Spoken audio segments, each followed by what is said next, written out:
Welcome back to the CS Podcast. I am your host, Chris Shanafel, and I am now joined by Texas State University middle linebacker Mike Orakpo. Thanks for joining the show, Mike. How's it going? Oh, man, it's going good. Thanks for having me. Hey, it's a pleasure. So in this interview, we'll talk about your football career, and I'll go ahead and start off by asking, in high school, you were a top 20 linebacker in the state of Texas and decided to attend Colorado State University. I just got to ask, how did you make that decision?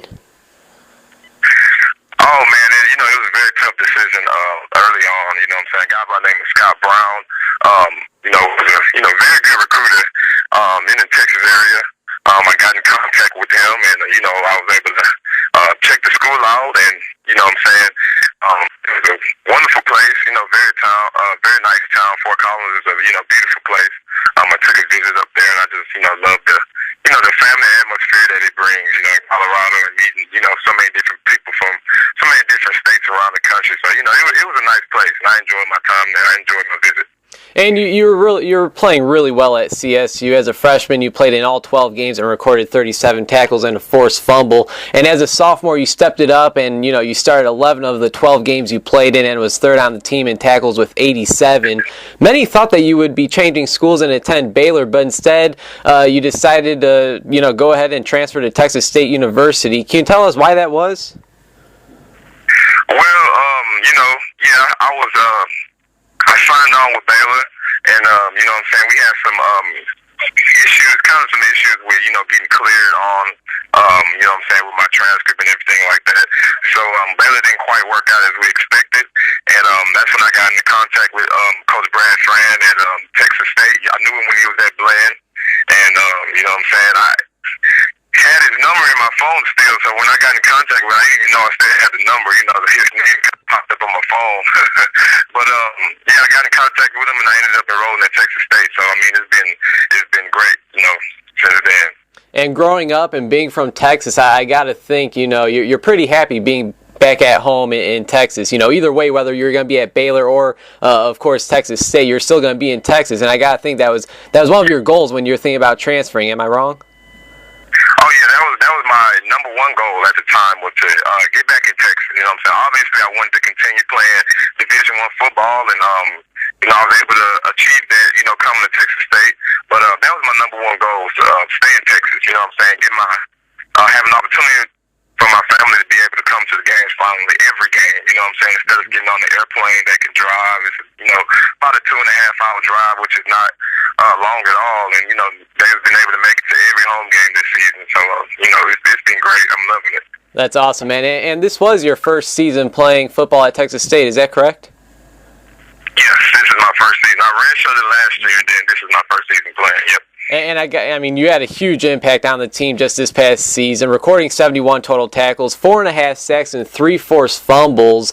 Now, the Texas State Bobcats finished the season 6-6. I know you're never satisfied with that 6-6 record, but I'm sure you feel that you and your team you could have done some things better. But how would you describe this first season of yours actually playing football at Texas State and being a Bobcat? Oh, man, it was wonderful. What I'm saying? Coming in, I was usually your more traditional linebacker at, other schools like Colorado State. But, we kind of came into a new scheme here. We came more into your 4-2-5, then we evolved into a kind of a 3-3-5 scheme where I was used more as the pass rushing linebacker. So,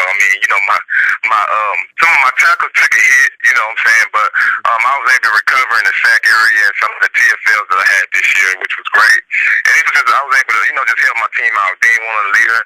My team elected me as one of the team captains for this season, so it says a lot, about and where we were going, what I'm saying. You never want to end the year being satisfied, with being 500, but you look at it and, it's not a losing season. Right. We were bowl eligible. At the end of the day, we had the opportunity to have it, and we got invited to a bowl game, what I'm saying. So we're definitely heading in the right direction. Our second year at FBS, and I feel like we're definitely heading in the right direction. Now, when you do have a 500 season, finishing 6-6, do you have to keep your head up high? Do you have to have your confidence level still up there high and just keep on saying like it could have been worse? Now, of course, it could have been better, but you always say that it could have been worse, just to kind of keep that confidence at a all-time high. Oh yeah, of course. I tell my teammates all the time, playing at CSU, we can have as much success as we've had here early, and we was a Division I program for a long time, and my years there, we wasn't able to achieve that 6-6 record status, to even be bowl eligible. So, it was a blessing. It was a blessing to be able to come into this new school and help this team, man. It was truly a blessing to be able to get that 6-6 record and, get bowl eligible, But, this year, obviously, it's just time to turn it up and, take it up, turn it up a few notches and take it to the next level. Chris Schanfeld talking with Texas State Bobcats linebacker Mike Orakpo here on the CS podcast. And Mike, maybe it was the season opener when you guys, you got the first victory, 22-15 over Southern Miss, and you got hot. You forced two fumbles that game, or maybe it was when you recorded a season high 11 tackles in a 37-21 victory over Idaho, or maybe it was one of the games that you guys lost. Maybe it was a different game. Is there one or two games that stick out more than others that you played in this season? Yes, it's probably two games that stuck out the most. I would say the number one game was probably South Alabama. That was the number one game of the season. The highlight of the season was, South Alabama's a very good team. They beat, our conference champions. They played they're a very well coached team, and they're a tough team to beat. So, it was fourth and 24, man. We was able to convert that last Tyler Jones to Ben Iger, for the fourth down conversion, and we was able to convert it, and it led to a game-winning field goal, and it really gave our fan base some energy going into this season. It really helped us into being bowl eligible this year. So I would say that's the most exciting game of the season for me. Oh, man, I'm going to have to give my guys over there at South Alabama, they're both cornerbacks. Actually, they just finished their last year there, Darius Mora and Tyrell Pearson. They're both cornerbacks. I'm going to have to give them a hard time about that, man. Yeah, they probably won't be too happy about that one. And, that slipped up on their part. Now, Mike, when we hear the last name Orakpo, the first thing you think about is your brother, Brian Orakpo, Pro Bowl linebacker for the Washington Redskins. How much of an impact would you say your brother Brian has had on your football career? I got to think he has been a huge inspiration. Oh, yeah. He has a big impact on my career. People tell all the time, what is the number one thing that you have learned off your brother, or, I think the main thing is work ethic. I know what it takes to train, to get to the level he's at. I know how much work he put in to get where he is today.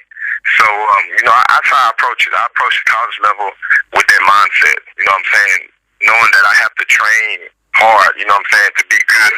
You have to train even better to be great. So, I get my work ethic from him a lot. Every game, after each game, we kind of bounce ideas off of each other, telling us what went good, what went bad. And, I do the same when he plays. Like after Sunday, we talk on Monday, and, we kind of bounce our ideas off of each other. And we talk pretty much twice every week during the season. So, a blessing to have him to be, my older brother who I can lean on for advice. Now, maybe your brother is the answer to this question. Maybe it's not, but if you're able to compare yourself, and I'm sure you might not do a lot of comparing, but if you would compare yourself to a linebacker currently playing in the NFL today, who do you think that would be? Oh, man, it has to be Ray Lewis. People say all the time, you don't know. It has to be Ray Lewis. Everybody will tell you that know how I play, the intensity level, aggressiveness, speed, power. That's just, he's just my idol. I look up to him, and I've just got so many stuff from him, just the knowledge of the game, and just going out there, playing with your heart out every time you take the field. It definitely has to be Ray Lewis. I model my game after him. Hey, man, can you give, speeches and fire your team up like Ray Lewis does? Yeah, you go to a couple of pregame speeches, man. You can see me in the middle a couple of times getting them fired up. You know, I can have my little sayings I can't tell you right now, but you have to watch us and see. All right, sounds good. Now, Mike, what is something about your game that you are most confident about, and what is something you think you could still work on, if anything? I'm probably most confident about, I think that mix of, being an athletic linebacker. You know what I'm saying? You're kind of hybrid from, linebacker to safety, kind of hybrid kind of guy. But, I mean, I have aggressiveness and speed built in one. Sometimes you just have your speed guys that, don't like to, take on blocks. And then sometimes you have your power guys that can't cover, those speedy running backs in space and stuff like that. So I kind of bring the mixture of those. So that's definitely a plus in my game. Things I would have to work on is probably, I would say, just putting on a little bit more weight. You know what I'm saying? Getting bigger, getting up to your traditional linebacker size. Probably like want to add, 10 to 12 more pounds. That's definitely a plus in my game. And you can always be a better student of the game. You know what I'm saying? You can never learn enough. And I know to increase my play, I need to be more of a student of the game and, get still more of a grasp of the game and stuff like that. So, I hope to get in that film room this year and, get better.